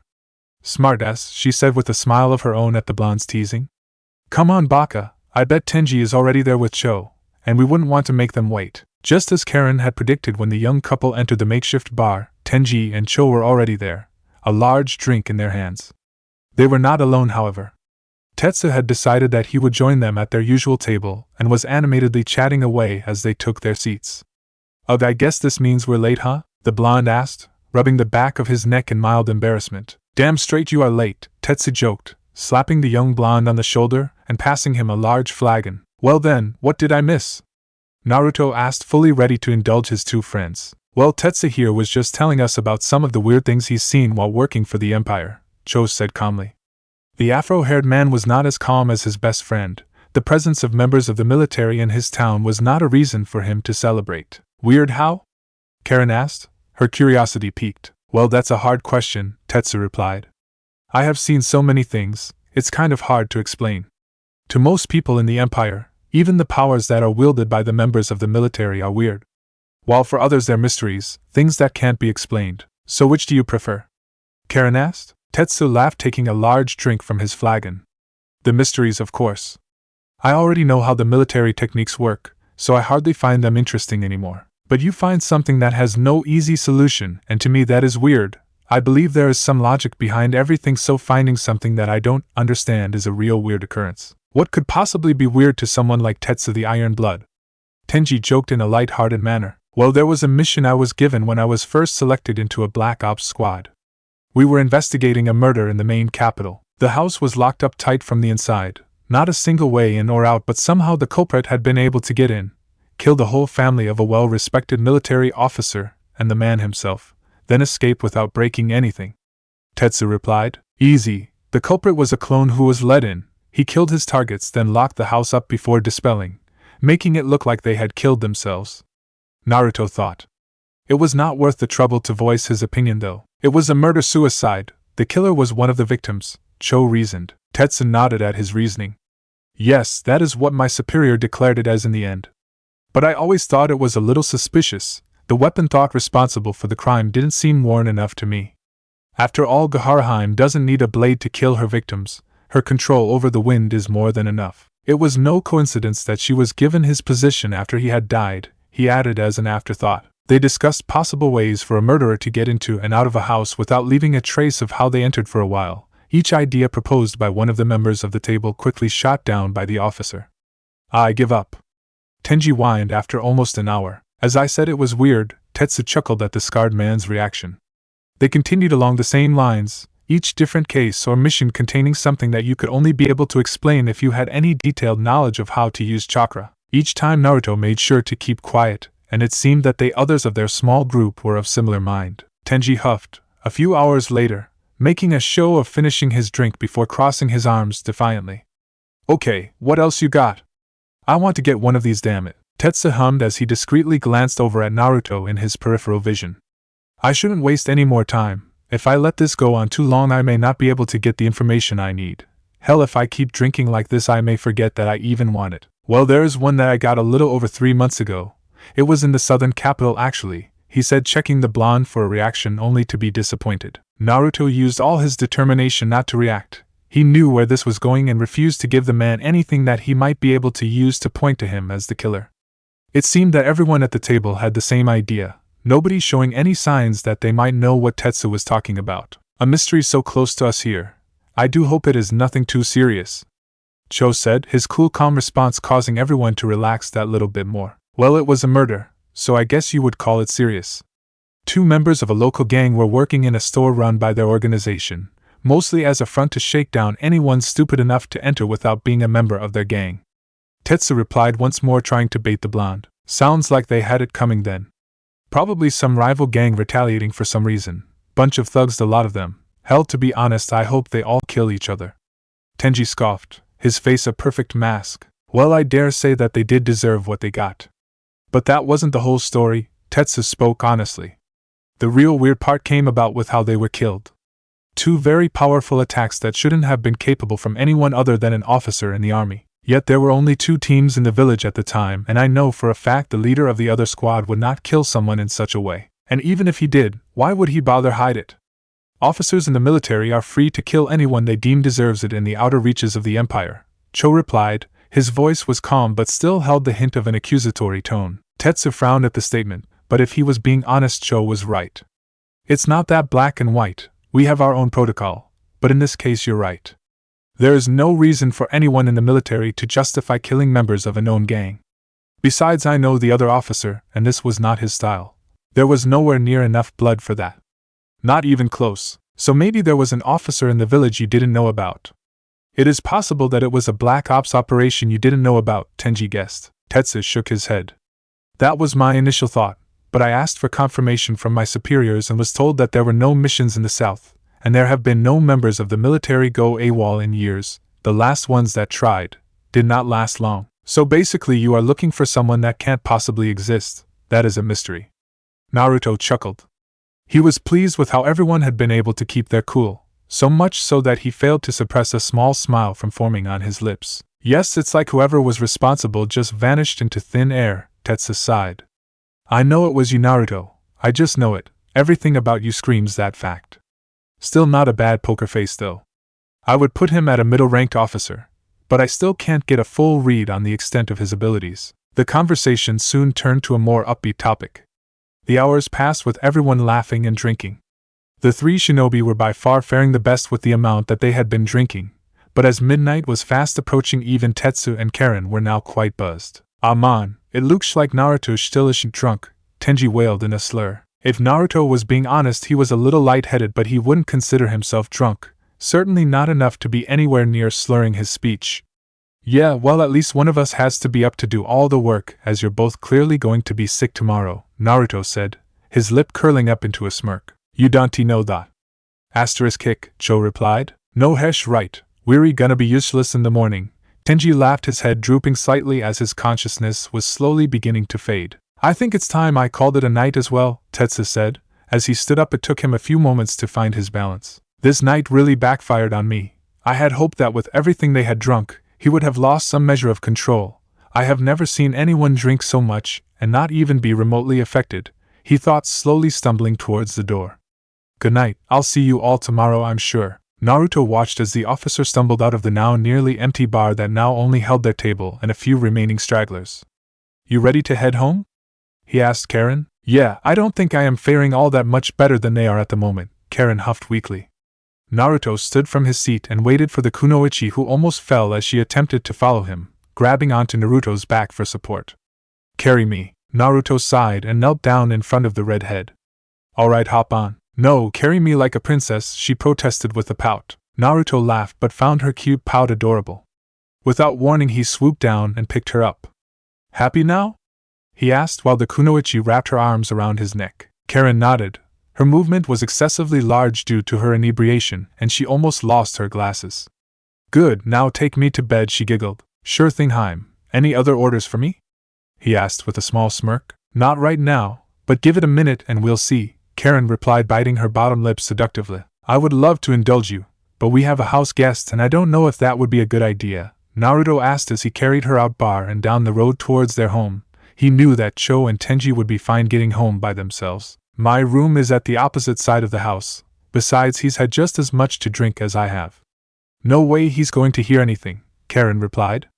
She slowly twirled a tuft of Naruto's soft, golden hair in her fingers while she leaned up and began planting soft kisses on his neck. Naruto groaned, his resolve beginning to falter. Damn, I need to be stronger than this. I need discipline. Come on, Naruto, relax. Remove yourself from your thoughts and feel the world around you, he told himself. He was desperately trying to ignore the almost euphoric and odd mixture of pleasure and pain as the kunoichi lightly bit down on the tender flesh of the nape of his neck. This isn't working at all. What would Fukusuka-sama say? Actually, he wouldn't say anything. He would just hit me with that damn walking stick of his. With a small pop, Karin let the blonde's flesh go, admiring the red mark she left behind. Mine, she said possessively, tracing a thumb around her bite mark. Naruto remained calm despite being so close to losing his cool. He unceremoniously yet playfully dumped the kunoichi on his bed, laughing as she sent him a light-hearted glare. I'm gonna go get changed, see you soon, Naruto replied, heading into the bathroom. He exited in only a pair of light blue boxers to find Karin already in bed. Looks like she's asleep. It's probably for the best. She did have a lot to drink tonight, he thought. He relaxed a little when he jumped into bed to join her, wrapping his arms around her slender waist. The kunoichi pushed herself flush against the blonde, her back pressing against his chest. Both reveled in the feeling of the direct skin contact, silently longing for even more. Good night, Karin-chan, he whispered, kissing the back of her head. Her only response was her to lightly moan the blonde's name in a sleepy haze. She had fallen asleep almost instantly. The blonde felt completely safe in Naruto's arms, that she was completely relaxed. This was where she belonged. When she woke the next morning, Naruto was already gone. The sun was already high in the sky, brightly lighting the room. She sighed in the realization that it was at the earliest, late in the morning. She closed her eyes for a moment, scanning for Naruto's chakra. She found him out in the field with Tetsu. Looks like his chores are taking him longer than normally. Then again, he can't use his clones today, she thought with a smile. She contemplated going out and helping him, but found the allure of a large breakfast and a good book to be too great to pass up. If he wanted my help, then he would have woken me this morning. With Naruto was busy watering the vegetables he had planted to help sustain the village. He had been taking it slowly because of the man who had decided to follow him around while he worked. Well, I don't really like some of the policies of the Empire. But I guess Tetsu is alright, he mused. Once again, you are far too trusting than you should be. While I do not sense any direct negative emotions from him, it's far too difficult to tell from this seal without you tapping into my chakra, Kurama replied firmly. Maybe you're right, but I would prefer to believe that Tetsu is a decent person. I mean, look at the elemental nations. Byakugan and I would have been enemies. Hell, we may have even had to fight each other, if it wasn't for the Akatsuki. Not everyone that is friendly is a good person though, Naruto. Don't make the mistake of being overly trusting. It will just end up worse for you when you make the mistake of trusting the wrong person, and they betray you, the fox lectured. I still chose to give people the benefit of the doubt, Naruto replied. He had just finished work on the vegetable garden. So what's next? You seem to have quite a few jobs around the village? The rust-haired officer asked. He knew that Naruto was hiding a lot from him, most notably the fact that he could use chakra. But he could also see just how good he had been for the village. All the other villages in this area were falling apart, and on the brink of collapse because of the gangs. But Naruto had made this village self-sustainable. He was silently upset that he had to give Naruto over to the princess. He was becoming quite fond of the young man. I need to go check the traps I set out in the forest, then I am done for the day, Naruto answered. You hunt the food, repair the homes, and do the farming. That is a lot of work for one person, Naruto. I'm impressed. Tetsu said as he followed Naruto towards the gate. Well, it's only a small village, so it's no big deal to do a lot.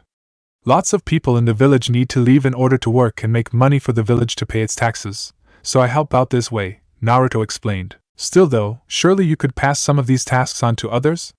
Tetsu suggested. Well, I have been showing others how to look after the vegetables, and Tenji usually goes out and checks the traps for me. When he isn't hunting himself, that is, Naruto mused. They made it to the gate when Tetsu realized that he hadn't met up with his squad since he had found them a place to stay the day before. You know what, I actually should go check on my team. If I don't give them proper orders, then they're probably just sitting around doing nothing. Naruto couldn't help but fondly think back to his genin days, and then more prominently at the time he spent waiting for their chronically late sensei to show up and train them, or head out on missions. My Kami, we really did do nothing but sit around when Kakashi-sensei wasn't there, he realized. You're probably right, they are at an age where they would rather be doing nothing. Sadly, you are right, I have one student that would rather be hitting on girls. A kunoichi who seems to think that as long as she reads enough she will be able to survive any difficulty she might have to face, and then my own brother. Well, for a kid he's tough, but if I am being honest, he's a bit of an idiot, Tetsu chuckled. Hey, it could be worse, Naruto replied, still thinking of his own team. That's true, at least I don't have any of the members of the royal family in my team, Tetsu admitted. Is that really a bad thing? Wouldn't being able to claim that you trained one be something you could brag about? Naruto asked curiously. Well, that's true, but no matter how high my rank is, I would be seen as second in my own team. The truth is, most of them are a bunch of arrogant little shits that think the world revolves around them just because of who they are. I'm just glad that there are not that many of them, Tetsu said dryly. So why work for them at all then? Naruto couldn't help but ask. Well, for one, my family is one that the first emperor decided was worth keeping around. We had a unique ability that he decided was useful, so long as we served him. That passed down through the generations, and now every member of my family that has the ability to joins the military, Tetsu explained. He must have a Kekkei Genkai, Kurama realized. Yeah, you're right, I wonder what it is, the blonde replied. So what happens if a member of your family refuses to join? Tetsu sighed. There hasn't been a case of that happening in a really long time. But if they are not seen as gifted or they lack the family's unique skill, then they are shamed but free to live a different life. However, if someone has the ability to use chakra, then they are killed to preserve the balance of power, he said darkly. Killed just because they don't want to fight? That's horrible, Naruto said, a little disgusted at just how far the Empire was willing to go. The rust-haired man could only nod his agreement. The lack of fairness in the Empire was not lost on the officer.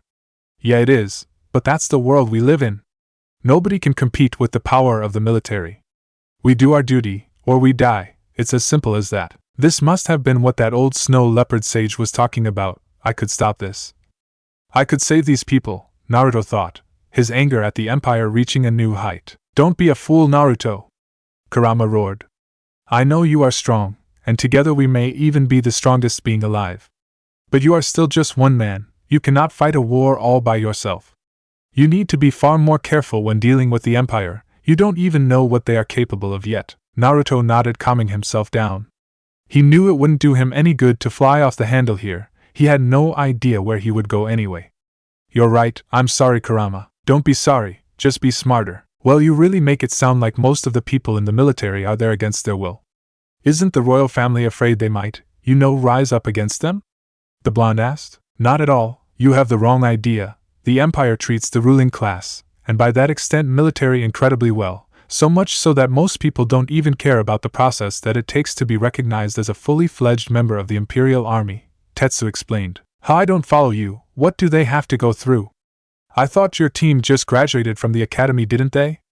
Naruto asked. Yes, they did, and then they spend a year in the field doing missions, but that doesn't make them officially part of the army, the officer replied. That doesn't happen until after the placement exams in a few months. Really, what's so different about them? Naruto pressed, wanting more information. Ah well, for that you are going to have to wait and see, Tetsu replied, this time with a small smirk. I want you and Karin to come see them for yourselves. He removed 2 thin sheets of metal from his pocket. The metal was so thin that it would fold like paper, yet it was strong enough to not break or fall apart if they became wet. These are 2 invitations to the placement exams being hosted by the governess of the Southern Kingdom, Gajara. I would really like you both to come. Naruto stared at the thin metal invitations for a few moments, but eventually stuck his hand out and accepted them. Sure, sounds like it might be some fun. I'm glad. I really hope to see you there. My team is competing, so I do hope you will cheer them on, Tetsu said with a smile. Now I really must go, find my cute little recruits. Once Naruto was out of eyesight, Tetsu's smile faltered. He had just handed the young man a ticket to his own execution. I did my duty. I'm sorry, Naruto. I'm sure if things were different we could have been friends. The week passed slowly, following the same pattern. Tetsu would help Naruto with his jobs in the morning, then train his team in the afternoon. They didn't go far from the village to train, often encouraging an audience to come watch under the guise of Empire Civilian Relations. The officer did, however, warn his students that they were in no uncertain terms to stay away from Naruto, and to a lesser extent Karin. For Naruto it had been a struggle to not only keep his chakra suppressed, but also to cope without being able to train. The first few nights that he had shared with Karin were difficult as well, his hormones kicking into overdrive while his mind fought back, not wanting to force anything onto Karin, even if he had more than a sneaking suspicion by now that she wanted him just as much he wanted her. But after the 3rd night he was able to gain some measure of control of his emotions, and was able to enjoy just being in bed with the young woman. When it was finally time for the team to leave, the villagers were once more gathered in the center of town. I would like to extend my deepest gratitude to you all for welcoming my team and I into your village. But sadly today we will be leaving, for those of you who have received invitations to the squad placement exams. I look forward to seeing you again soon, Tetsu said loudly.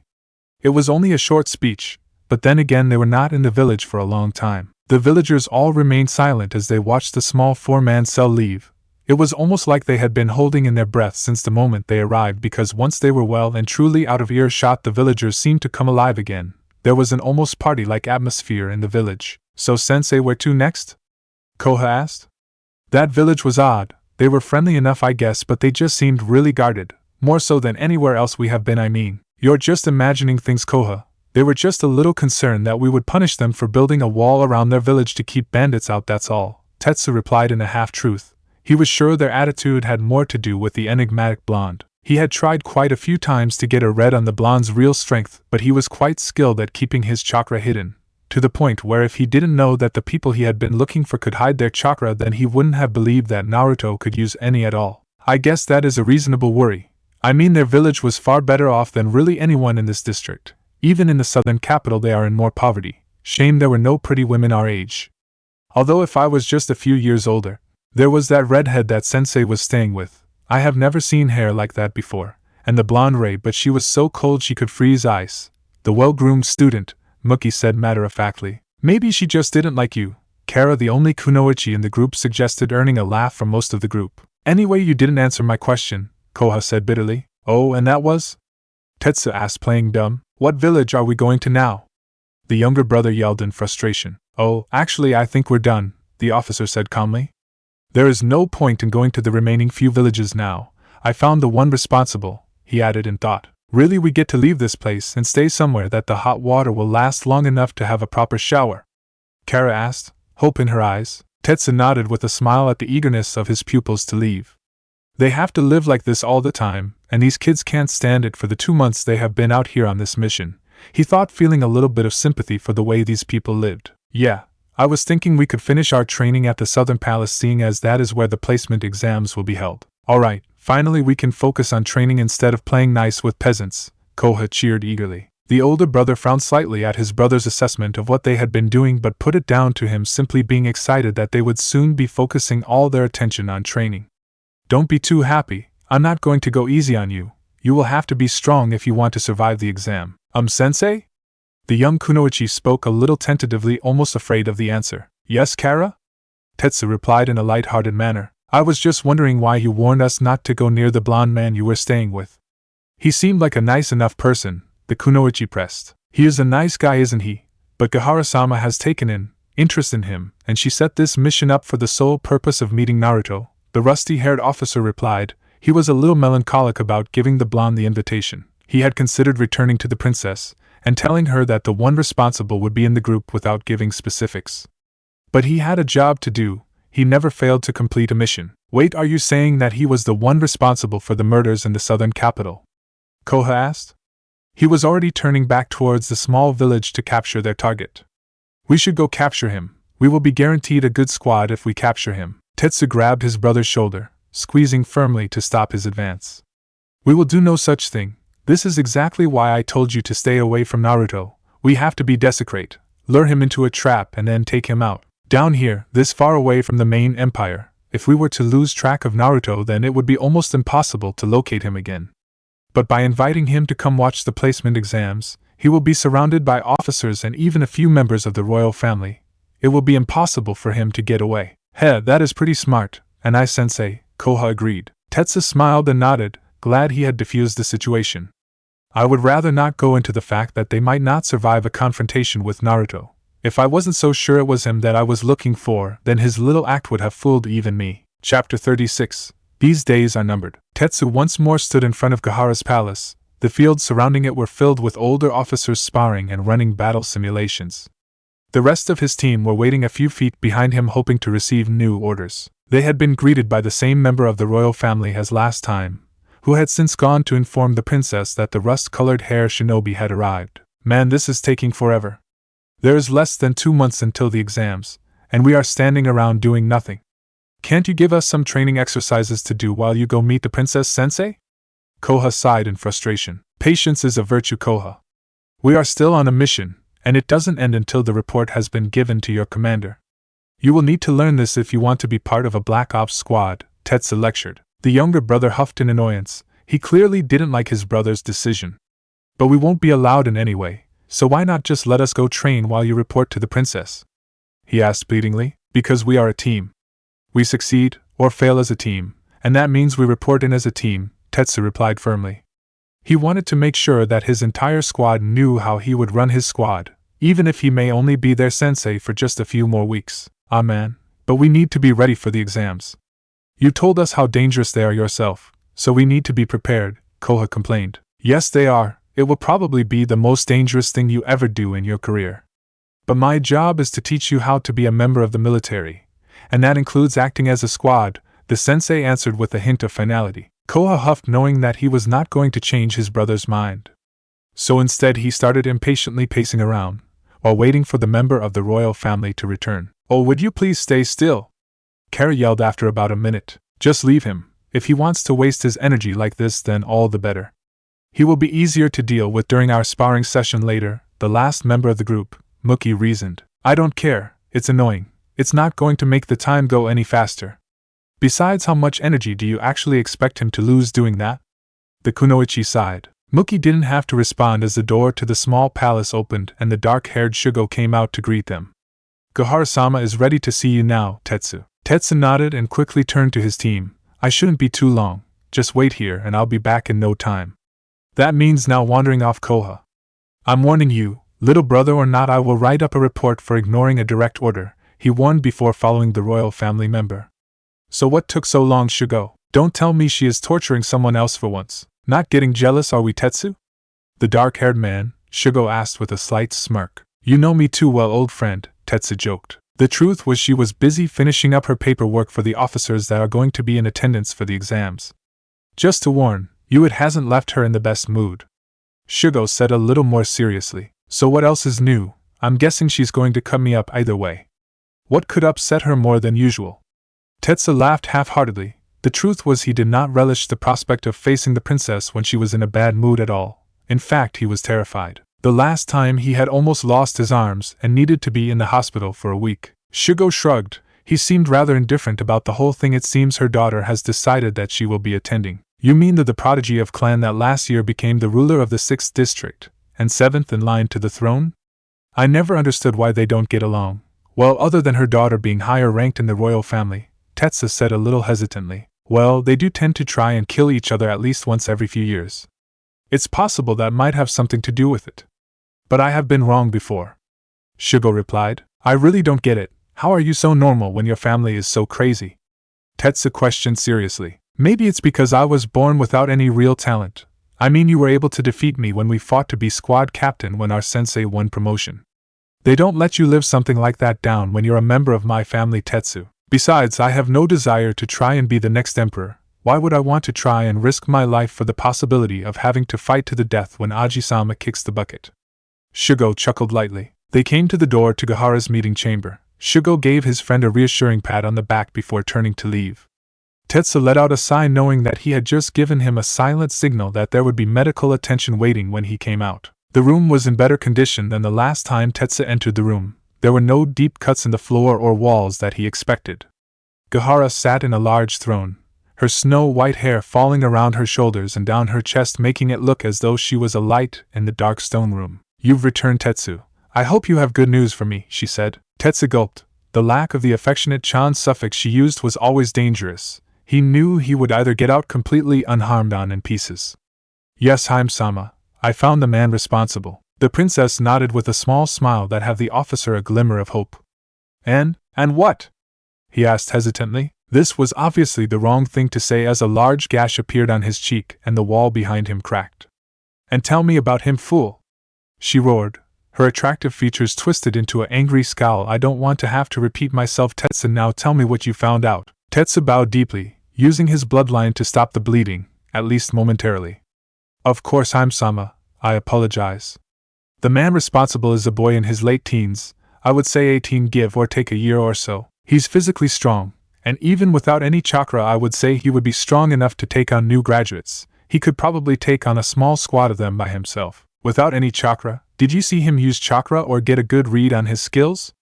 Gahara asked calmly, but her icy tone offered the promise of pain should she not like what she heard. Well, not exactly, he was skilled, so much so that he could hide his chakra even from me. Tetsu replied, almost fearful of what that might mean for him. Well, that is disappointing, Gahara said with a voice like ice, her anger rising again. He was weary. Everyone in the outer regions is weary of the military. With that said, I have the utmost confidence that he is the one I was sent to look for. There were things about him that were weird, Tetsu replied. Gahara was, for the time being at least, stated in her rage. This had piqued her interest. Weird how? She asked. The way he acted, it was like he had no idea how the Empire worked, but he was perfectly confident. He would say things that any sane person wouldn't have the balls to say to a member of the military, not if they valued their lives anyway. He was especially displeased with the mistreatment of the residents of the outer regions, Tetsu answered. So someone with a sense of justice, what a waste of a life to care about such peons. We have been given gifts, Tetsu, gifts that entitle us to rule this world. That foolish boy must have been blessed with a gift like no other if he was able to master chakra control to a high enough level to be able to hide from even you, and without any help it would seem. He has wasted that gift, and because of that he will suffer the consequences, Gahara replied casually. Her mood was increasing slightly, and she stood up from her chair, her pure white hair falling back behind her and falling to the middle of her back with just a few long terraces framing her face. If I was to put him at a rank, then I would say it would be a middle-level officer. But without seeing him fight or being able to feel his chakra, then that is just a guess, Tetsu added, hoping to avoid any other outbursts from the princess. Then there was that look he gave me in the house that day. It may have been because I wasn't expecting it, but it scared me more than Gaharaheim does, he added in thought, suppressing a small shiver. Well, that is a shock. What does it say about us being able to keep the peace if a simple peon can achieve that level of power? Gahara mused. Tetsu nodded and was feeling a little more brave than he had been when he first stepped foot in the meeting chamber. Then think of what he could accomplish if we left him alive. Naruto seems to want nothing more than a peaceful life out in the furthest reaches of the Empire. He is no threat to us, but he could be a useful asset to the military. Ah, Tetsu-chan, are you asking for me to spare the boy's life? Gahara cooed, a hint of amusement in her voice. I am suggesting that we give such a unique talent the chance to join us, or simply return to his mundane life. Killing him during the exams could cause disruptions, and he poses no real threat to the Empire, Tetsu reasoned. Oh, you poor little foolish man. Today's farmer or peasant is tomorrow's terrorist. One may not pose a threat alone, but when you allow him to gain followers, to teach others about chakra, or how to fight, well, then we have a problem. It is better to pull the weeds when they are thin on the ground, rather than when they grow thorns. This Naruto is a weed that will spread if not dealt with properly, and he must die, Gahara said in a sickly sweet voice that seemed to long for the moment she had the chance to do the deed herself. If that was the case, why didn't you simply let my team and I deal with him? Surely there is less risk that way, Tetsu questioned. What, and miss the chance to see this unique young man for myself? No, I don't think so. He may need to die, but I would like to test him for myself. Maybe I could even use him and the others in part of the test. Now that is an idea. A bonus prize for the team able to capture him, Gahara mused happily. Are you sure that's wise, Haim-sama? We have no idea just how strong he is. The recruits could get hurt, Tetsu replied. Do you forget how these tests work, Tetsu-chan? A good portion of the recruits will die regardless. We can throw the other people you gave tickets in with them. We'll give a prize money for every civilian killed, and for this, Naruto to be captured alive, we offer a chance to pick their own squad, she said with glee. I am sure the crowd will love the idea, Tetsu said, a little melancholic. It was more senseless death. The Empire was consumed by it. They used death to consummate their power, make sure nobody was getting too big to challenge them. Yes, Tetsu knew how it worked, but he felt powerless to do anything about it. Don't sound so disappointed, Tetsu-chan. You could earn a shot at a promotion for this. It may even revolutionize the way the exams are run. We can weed out any potential threats, and strengthen the Empire in a single go, Gahara replied happily. I'm honored that you think I would be ready to challenge for another promotion, but it was hard enough to earn my last one. And there are not many ranking officers left above me that are not members of the royal family, Tetsu replied. That hasn't stopped you before. Now you better go train those recruits of yours up. It wouldn't look good on your record if they were to die in the exams, the princess said, dismissing the officer with a wave of her hand. Shugo was waiting for him on the other side of the door with a large med kit, bandages already in his hands. So how was it? Tetsu relaxed and blood began to pour from his cheek. Not as bad as I thought it would be, but this one is really deep. Yeah, that's a nasty cut right there. It's probably gone through your cheek. Try sticking your tongue out it, the raven-haired man said with a laugh. Tetsu gave him a deadpan stare which told him everything he needed to know. Okay, I was just joking, you should probably go see a doctor, but I know you won't. Damn right I want, Tetsu declared firmly, making it perfect. Why clear that the conversation was over before it had even begun. Elsewhere, why the hell did you want to come here?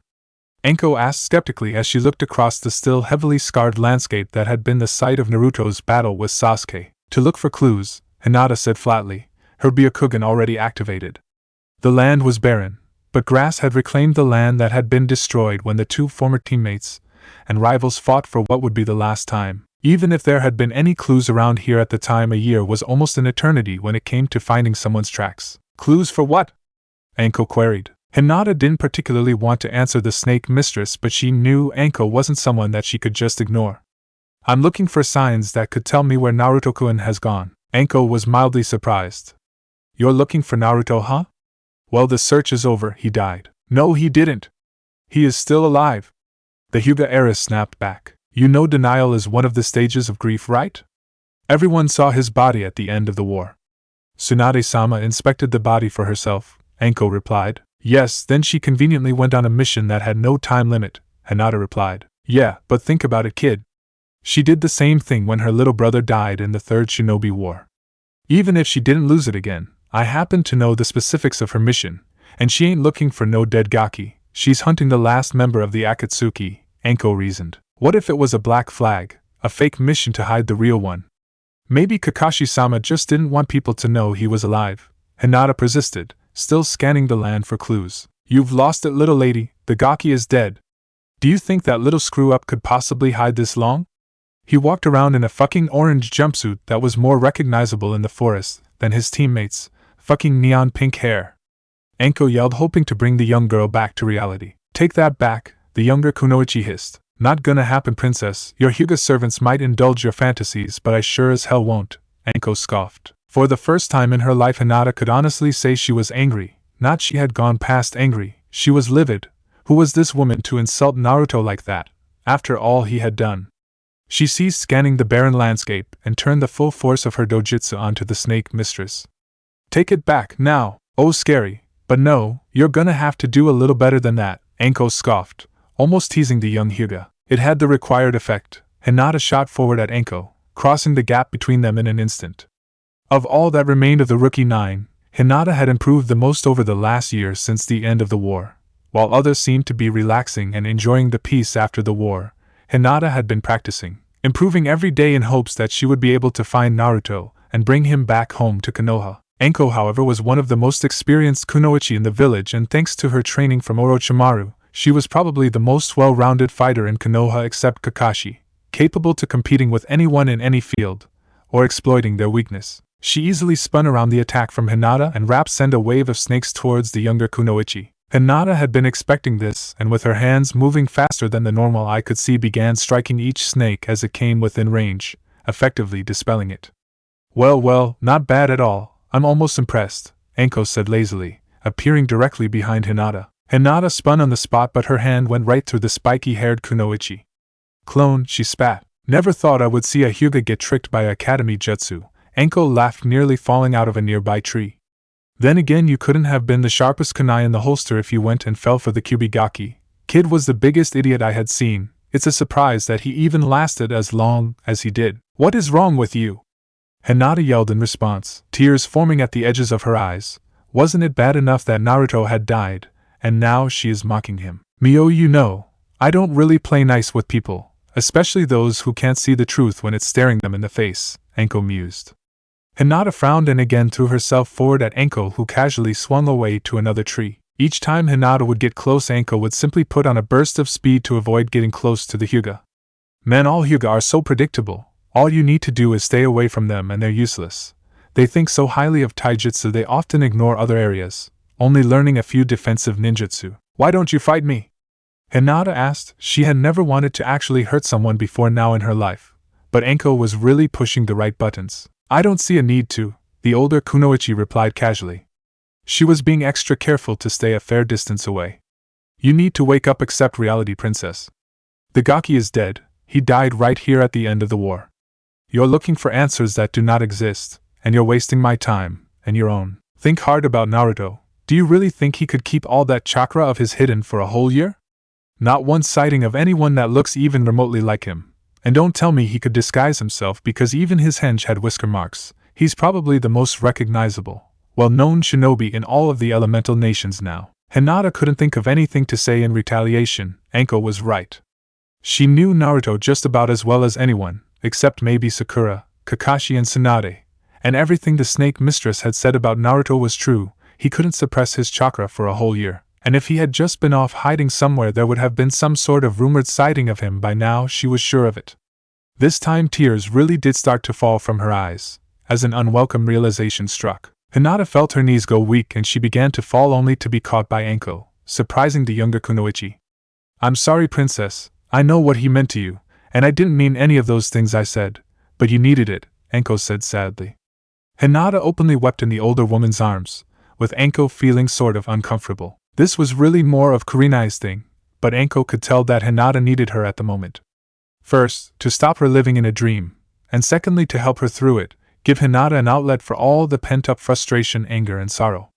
Of course, Anko had no idea that Hinata had been right all along and Naruto really was alive. What do you say we go have fun for the rest of our 3-month training mission? I hear there is some good casinos around here. How about it? Anko asked once Hinata had dried her eyes. I would like that, Anko-san, Hinata replied with a weak smile and still red puffy eyes. I don't go all formal hyoga on me, princess, just Anko is fine, the snake mistress replied, slowly releasing the younger woman from her embrace. Alright, Anko. I would like to have some fun, but I don't know if we should gamble. The Byakugan makes it too easy to cheat, and we could get into some serious trouble. Oh, Hinata, Anko said with a big grin, wrapping an arm around the younger kunoichi's shoulders. I think this is the start of a beautiful friendship. Several weeks later, come on, Karin-chan, faster! Naruto said enthusiastically as he leaned back out of the reach of one of the red-headed kunoichi's kicks. I'm going as fast as I can, you need to slow down, Karin complained. Since the member of the military had left, Karin and Naruto had been almost inseparable. They continued to sleep in the same bed, they ate together, and since Karin learned the basis of the leopard-style taijutsu, they had been training together while Naruto's clones continued his other training. You asked me not to go easy on you, so I'm not, Naruto replied, firmly blocking a powerful kick and spinning on the spot, taking out her balancing leg before pinning the kunoichi to the ground. So what's the score? He whispered into her ear, earning a slight shiver at the rather intimate contact between the pair. Naruto had become used to it now, and he seemed to finally have his more baser instincts under control, for the time being at least. He still hadn't found the best way to bring up his rather unique condition with Karin yet, and was beginning to think that the only way it was going to work would be to just come out and say it. Karin pouted cutely under the blonde's steely gaze, but she broke free by replacing herself with a nearby log and wasted no time going back on the offensive. Trying to kick Naruto while he was down, only to have her attack blocked as he spun around from all fours to a crouching position. Damn, I thought I had him that time, the kunoichi thought, quickly retreating to avoid one of the blonde's powerful strikes. The leopard style was based around speed and quickly incapacitating their opponents, so it was at a disadvantage in long drawn-out taijutsu battles, and was better adapted to a style of kenjutsu where the strikes could be accented with a blade. Unfortunately, finding a suitable weapon had proved to be tough, as all that either shinobi had was a single kunai that Naruto had saved from his ninja gear before departing. Naruto moved in a blur. She may not be that great at taijutsu, but most jounin wouldn't be able to keep up with how fast Naruto was able to move, and he wasn't even using any of his power-ups. He had become significantly faster since they had first arrived on this side of the mountains thanks to the bulk of lean muscle he had put on. He was behind the kunoichi before she knew it, and only out of experience from their recent spars knew to roll forward to avoid being grabbed from behind. Naruto would never move to strike her in their training, only ever grabs and pins. He couldn't bring himself to hurt the kunoichi even if she had asked him not to go easy on her. He jumped out of the way quickly to avoid her counter-attack, only to see that instead of taijutsu, Karin was running though hand seals. When did she learn offensive ninjutsu? Naruto wondered in mild shock. It doesn't really matter now, does it? Kurama replied, trying to snap his friend back to reality. Yeah, I guess not, Naruto replied. Plus this gives me a chance to work on some of the futon jutsu that Fukusuka-sensei has been showing me, he grinned. But whatever Naruto and Kurama were expecting, it wasn't this. Thick chains shot out of the redhead's back and flew towards the blonde. No way, He thought, stunned by a jutsu that he had seen another redhead use once before. By the time Naruto reacted, it was almost too late. He had planned on using a futon jutsu to counter whatever Karin had been planning, but that was out of the window now. All Naruto could do was dodge, using the trees as a shield. I never thought I would see someone with that ability again. You know what this means, don't you, Naruto? Naruto nodded the affirmative, and after running those some hand deals of his own, took a deep breath in and released a powerful burst of wind that sent the chakra chains off course. "You're an Uzumaki," he said in shock, landing in front of Karin once the chains retracted back into the kunoichi's body. "You have the same Kekkai Genki that Ka-san had," he added, still not quite believing his eyes. While she knew about being an Uzumaki thanks to the leopard elder, learning that Naruto's mother could use chakra chains was news to Karin, who stammered, trying to think up a response. Well, I did find out I was an Uzumaki a little while back," she admitted. "Why didn't you tell me?" Naruto asked, a little hurt that she would keep this from him. "Because I was afraid it would mean you wouldn't like me," she replied, earning a raised eyebrow from the blonde. "I mean, as more than a friend, I mean we're only very distantly related. You're actually more closely related to Tsunade Senju than me, so it's not weird or anything. Plus, most clans marry within themselves to strengthen the bloodlines. Look at the Hyuga clan in Konoha," she added fervently as Naruto still stood with a blank expression on his face. Naruto slowly walked up to the kunoichi and wrapped her in a loving embrace. "It doesn't matter," he whispered softly. "Really?" she asked, searching for confirmation. Naruto shook his head. "Of course not. I can't do anything about who I fall in love with. But there is something I need to tell you as well." Karin didn't care what it was at this point. She quickly kissed the blonde. "Whatever it is, I don't care," she said with finality. "Well, it involves the real reason why I was avoiding you before Tetsu and his team arrived," the blonde began to explain, still not sure how to go about doing this. "You know how I am Kurama's Jinchuriki, right?" Karin nodded her response. "Well, Jinchuriki tend to pick up traits that take after the Bija. Alright, but I'm not really seeing where this is going," Karin said calmly. "Well, Kurama is a fox, right? And it turns out that Naruto paused, feeling rather embarrassed about what he was going to admit. "Foxes met for life," he said so quickly that Karin couldn't quite understand. "What was that?" she asked, seeing the deep blush on the blonde's face. "Come on, Naruto-kun, tell me," she ordered with a small pout. "Foxes, they mate for life. Once they have chosen the right mate," he admitted much slower. Man, I hope this is right. I mean, we're both Uzumaki. She even has Ka-san's bloodline limit." "Relax, Naruto, she's not a blood relative, even if she's from the same clan. Foxes can't imprint on families, so the simple fact that you chose her proves she is not directly related to you. The Uzumaki clan has been around for 100 years. There are many families that all held the same bloodline but were not really related. From what I can remember from your mother's memories, 80% of her home village were all Uzumaki," Kurama said, deciding that what he was going through was hard enough without having to think about anything else. This time it was Karin's turn to blush as she finally understood where the blonde was heading. "So, you're saying that you picked me, right? And that means you're mine for life?" she said, confident she already knew the answer. "Well, yes, but the process isn't really complete until we consummate the imprinting," Naruto said, trying to explain the process without being too forward. Karin, however, knew exactly what he had meant, and once the initial shock had died down, nodded in response and grabbed the blonde's hand in her own. "That's why you wanted to take things slowly, right?" she asked, earning a nod from her partner. "Yeah, but it was hard for me to do that. I get these primal urges to complete the imprinting, and well, I am a young man, so you can add puberty to that list." He chuckled, still not very comfortable talking about this. But he wanted Karin to know why he had been acting so distant. "So you use training to help you ignore them," she said, completing the blonde's train of thought. "Yeah, that's about it," Naruto replied, rubbing the back of his neck. "Alright, I get it, and I'm willing to wait for that. But I want this, so whenever you're ready, then so am I," Karin replied. Naruto smiled and lightly kissed her forehead before freezing in fear as one of his clones dispelled without his permission. "What is it?" Karin asked, a look of concern on her face. "Well, to put it lightly, I'm about to die," Naruto said with a heavy sweat drop. Karin began to look scared herself, and the sound of someone moving through the trees behind them forced her to hide instinctively behind the blonde. "Naruto Uzumaki!" came an angry roar as a tall blonde woman, who appeared to be in her early 30s, burst through the tree line. "Hey Bachan, long time no see."